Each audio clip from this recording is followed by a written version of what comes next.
शुभ्रा, तुला एक गोष्ट सांगायची. काही सांगू नकोस तू. आज तुझे बाबा येऊन गेले तुला भेटायला. खरंच? हो. मग मला कसं नाही कळलं? कारण तेव्हा झोपली होतीस तू. मला उठवलं का नाहीस? अगं असं कसं उठवणार? औषधांची गुंगी होती ना तुझ्यावर. तरी उठवायचं ना मला. उठले असते मी. का केलास तू असं? मी देव बाप्पाला प्रार्थना केली होती आणि बाबा आलेही होते इथे. तूच मला नाही उठवलं. शुभ्रा, सांगितलं ना मला नाही बोलायचं तुझ्याशी.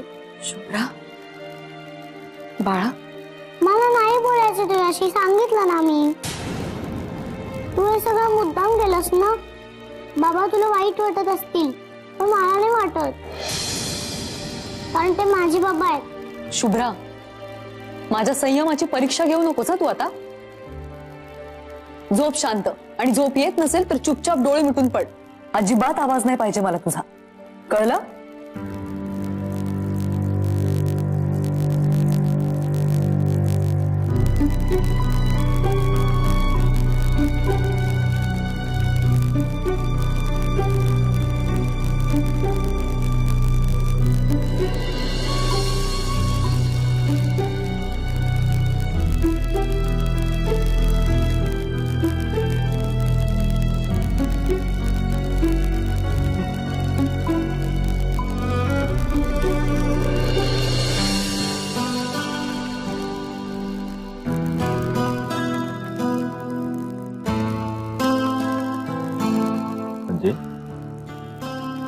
काय ग, इथे का बसलीस? काय नाही रे, झोप येत नाही. तब्येत बरी नाही का? नाही रे, मला काय धाड भरतीया. या वयात लागतच नाही बघ झोप. बरं तू परवा सपना आलास ना, मग जा तू जाऊन पड. मी आधी बघती माझ्या डोळा लागतो का. आजी,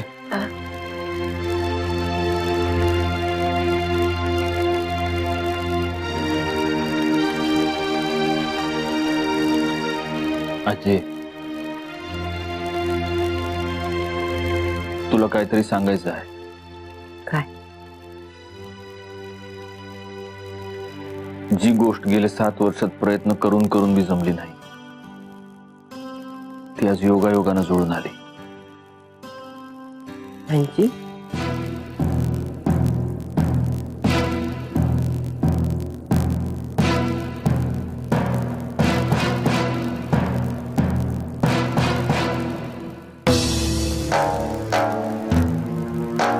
शिवराज, या माणसाला इथून ताबडतोब जायला सांग, ना त्याचे परिणाम चांगले होणार नाहीत.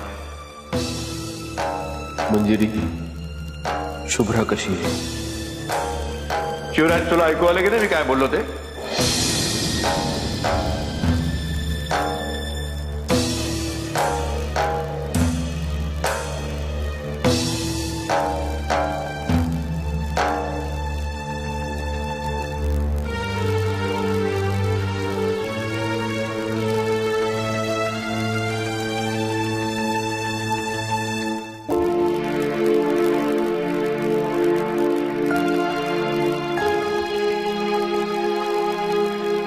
आजी, मी योग्य केलं ना? बाय, तू योग्यच केलंस. सरनाईक म्हणत होते पोलिसांना बोलवेन म्हणून. अरे ती तुझी लेख आहे.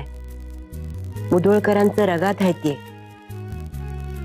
अरे तिला भेटण्यासाठी कायदा बी अडवू शकत नाही, तर सरनाईक कसे काय अडवू शकतील? आणि सत्या, तुम्ही लय उंचापती आहेस. हा, अगं आता काय करणार? ते सरनाईक म्हणले की माझ्या नातीला फकस्त भेटायचं. आज जायला निघालो तर हे बी निघाले माझ्या बरोबर यायला. मग केली मी आयडिया. पण आजी, शुभ्राला कळलं ना? नाही म्हणजे मी माझा नंबर तिथं लिहून आलोय खरा, पण तिला कळलं ना की मॅच येऊन गेलो, ह्यो माझाच नंबर आहे. ती करेल का ग फोन? अरे सत्या, ती तुझीच लेख आहे, तुझ्यासारखीच उचापती.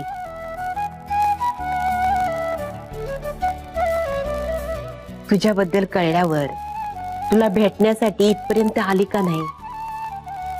हं? मग तुझा नंबर मिळाल्यानंतर तुला फोन केल्या बगैर राहील? तू काय बी काळजी करू नये. पण सत्या, पण या समध्या गराड्यात आर्याकडे मात्र दुर्लक्ष करू नकस.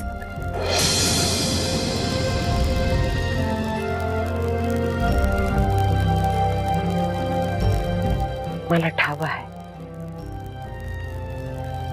तू पोटच्या पोरीसारखं तिच्यावर प्रेम करतोस, पण शुभ्रा गावली म्हणून आर्याची आबाळ होऊ देऊ नकस. अरे लहान आहे रे ते लेकरू, तिच्या मनात नाही नाही ती विचार येत राहतील.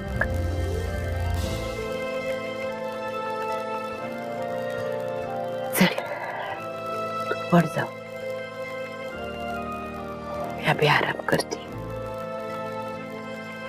स्वामी,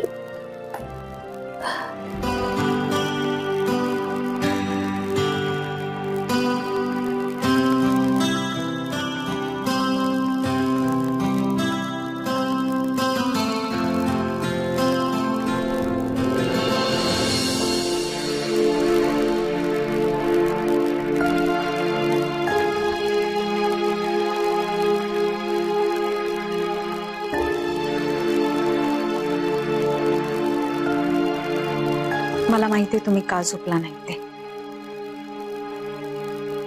प्रसंगच असा घडलाय की घरातल्या कुणाला झोप लागणं शक्य नाही. दादा काय, मंजिरी काय. कसं आहे अंकिता, प्रसंग जरी एक असला ना तरी प्रत्येकाच्या डोक्यात चाललेले विचार मात्र वेगवेगळे आहेत. मला सांग, माणूस बदलतो यावर विश्वास आहे तुझा?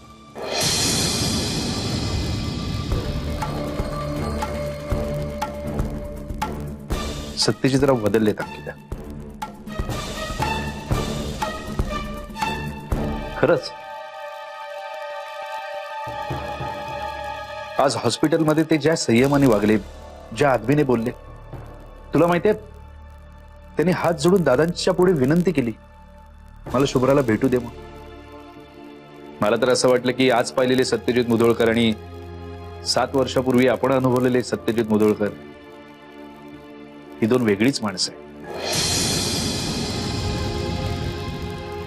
7 वर्षापूर्वीचे जर सत्यजित मुधोळकर असते तर त्यांनी हॉस्पिटल डोक्यावर घेतलं असतं. एका बाजूला ते आणि एका बाजूला दादा. म्हणजे तुम्हाला असं म्हणायचंय की सत्यजित रावांचं अग्रेशन कमी होऊन ते समजूतदार झाले? काळ, या सगळ्यावरचं औषध काळ आहे. काळानुरूप जसं माणसाच्या शरीरात बदल घडतो ना, तसा त्याचा स्वभाव सुद्धा बदलतो. फक्त हा बदल किती दिवस टिकतो ते पाहायला हवं. म्हणजे आज ते शुभ्राला एकदा भेटले, हात जोडून विनंती करून, पण यावर त्यांचं समाधान होईल असं वाटतं तुम्हाला? शुभ्रा त्यांची मुलगी आहे, ह्या न त्या कारणाने ते तिला कधी ना कधी भेटणारच, जे दादांना कधीच आवडणार नाही. माणसं बदलतात मला माहिती, पण त्यांचा मूळ स्वभाव कधीच बदलत नाही. सत्यजितराव खरंच बदलले?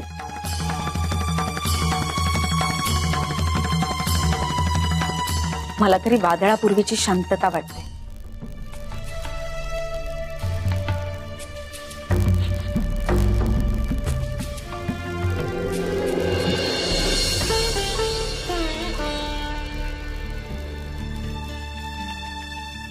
देव बाप्पा, तू माझी प्रेयर हाफ डन केलीस, असं का केलंस?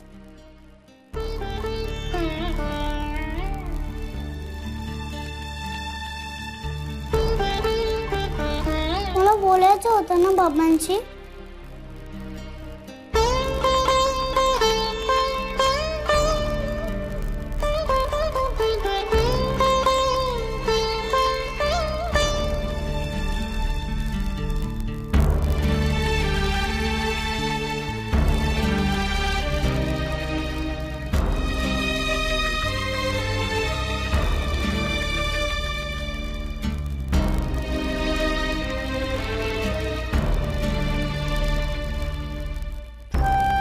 बाबा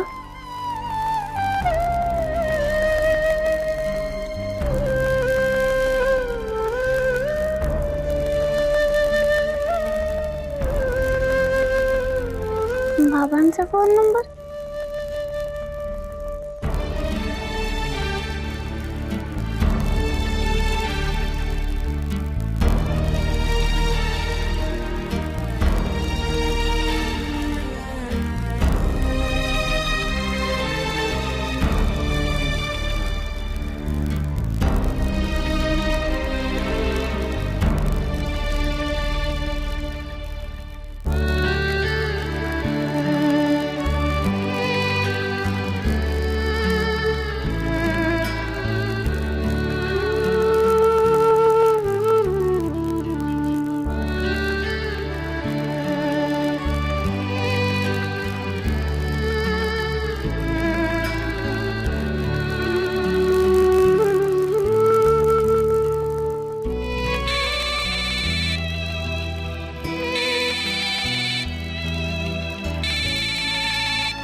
हॅलो. बाबा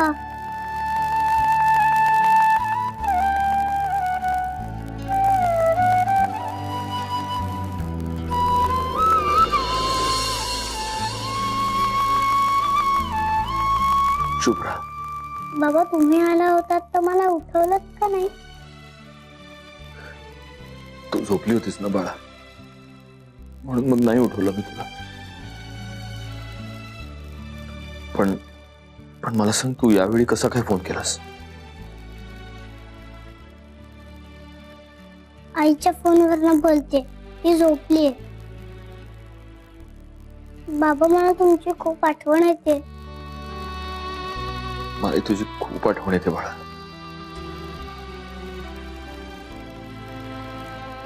गेल्या 7 वर्षात असा एक क्षण नाही जेव्हा मला तुझी आठवण नाही आली.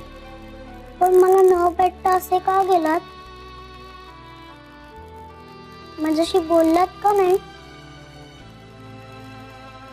तू जेव्हा इथे घरी आली होतीस तेव्हा तू तरी कुठे बोललीस माझ्याशी? हा, अगं तेव्हाच बोलली असतीस ना तर जाऊच दिलं नसतं तुला मी परत. पण मी घाबरले होते बाबा. तुम्ही कोणाला घाबरता. नाही, तुझा बाबा कोणालाही घाबरत नाही. तुम्ही या ना इथे माझ्याजवळ. शुभ्रा, आता मी खूप लांब आहे ग तुझ्यापासून. कोल्हापूरला. पण हे बघ, तू अजिबात काळजी करू नकोस. बाबा येणार आता तुला भेटायला, सतत येत राहणार. I promise. खूप बोलायचंय ग तुझ्याशी. मला पण बोलायचंय तुमच्याशी. बरं ऐक, माझा फोन नंबर तुझ्याकडे आहे. आपण फोनवर बोललो. ही गोष्ट कोणालाही सांगायची नाही, आईला सुद्धा नाही, कळलं? नाही सांगणार बाबा. पण तुम्ही या ना इथे. मला झोपच येत नाहीये.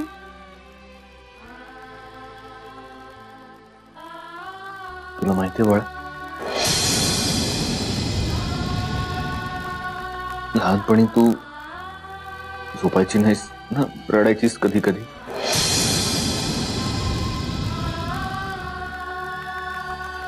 तेव्हा तुझा बाबा तुझ्यासाठी गाणं म्हणायचं.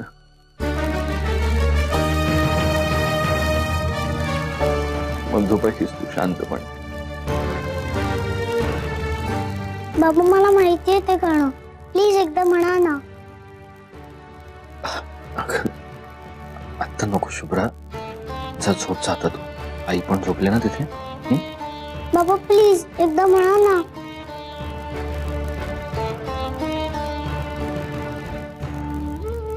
चल की तुझे मैं लेके चल एक ऐसे गगन के तले जहाँ हम भी न हो आंसू भी न हो बस प्यार ही प्यार पले एक ऐसे गगन के तले आ चल के तुझे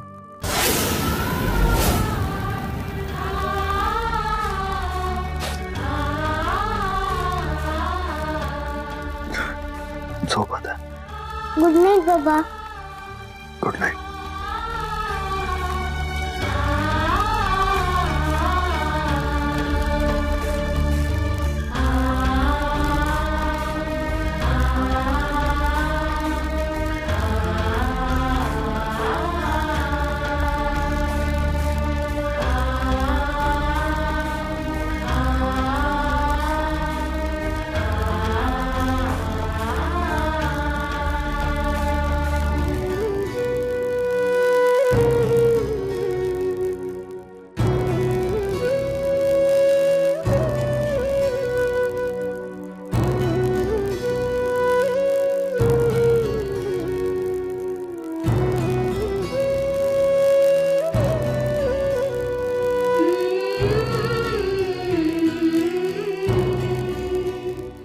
बाबा कोणाशी बोलत असतील ते इतक्या उशिरा.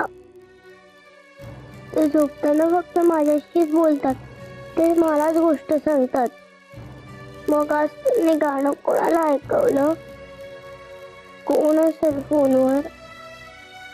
एवढं प्रेमाने ते कोणाची समजूत काढत होते?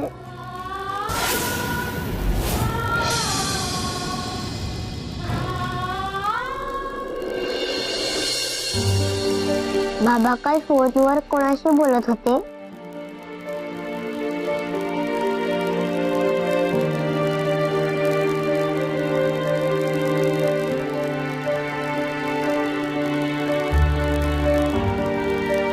आर्या ये बाय अशी काय बसलीस? चल शाळेत नाही का जायचं? हे बघ तुझ्यासाठी ना मी तुझ्या आवडीचा नाश्ता आणलाय. ब्रेड आणि जॅम. मला नको आहे. असं कसं नको? अगं शाळेत जायला उशीर नाही का होणार तुला? मला भूक नाहीये. अशी कशी भूक नाही? हे बघ बा असं हट्टीपणा नाही करायचा. चल पटपट खाऊन घे. मी स्वतः तुला शाळेत सोडायला येणार आहे. काय? मला शाळेत पण नाही जायचंय आणि मला नाश्ता पण नाही करायचाय. आर्या असं अन्नाला नाही म्हणू नये. हा चल मी ना आज स्वतः माझ्या हाताने तुला भरवणार आहे. हे घे हा घास चिवडा. नको मला. हा ग असं काय करतेस? घे खा पटकन खाऊन घे. अगं खा म्हणलं ना. का सगळं माझी गुणाची बाई. पटपट खाऊन या. मग आपण दोघींना फिरत फिरत शाळेत जाऊया आणि येताना काय तो पिझ्झा खाऊया. आवडतो ना तुला? Welcome home Shubhra. हे बघ माझं ड्रॉइंग चांगलं नसताना सुद्धा तुझ्याकरता ग्रीटिंग तयार केलंय मी. आवडलं तुला? आणि हे बघ काकाने काय आणलंय तुझ्याकरता. नवीन swimming dress with swimming cap आणि ब्ल्यू कलरचा स्विमिंगचा गॉगल. म्हणजे तू खरंच स्विमिंग ड्रेस आणलास? हो. काका प्लीज. अरे आत्ताच ती या सगळ्यात. अगं असं काय करतेस? आपली शुभ्रा परत जाणार आहे स्विमिंगला. हो नक्कीच जाणार आहे. हो की नाही? स्विमिंगला जाणार आणि तिकडे नवीन नवीन डाईव्ह सुद्धा शिकणार आहे. आमची शुभ्रा शूर आहे की नाही? करेक्ट. पण तुझ्यासाठी काहीतरी गिफ्ट आणलंय. आलो घेऊन आलो. आई मला झोप आली. हो बा. अगं झोपतेस कसली? चल ना आपण काहीतरी मस्त गेम खेळूयात. आपण स्टोन पेपर सीझर खेळूयात. चल स्टोन पेपर सीझर खेळायचं? नाही नको. आई मला झोप आली. बर जा आतमध्ये जाऊन पड. हळू जा.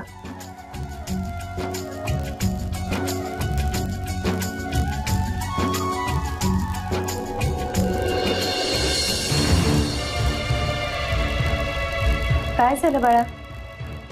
तुला कोणाला फोन करायचंय का? नाही, गेम खेळते. अगं डोळ्यांवर ताण पडेल. झोप येते ना तुला? त्या जाऊन झोप जा. शुभ्रा, तो फोन ठेवून जा. फोन ठेव बाळा.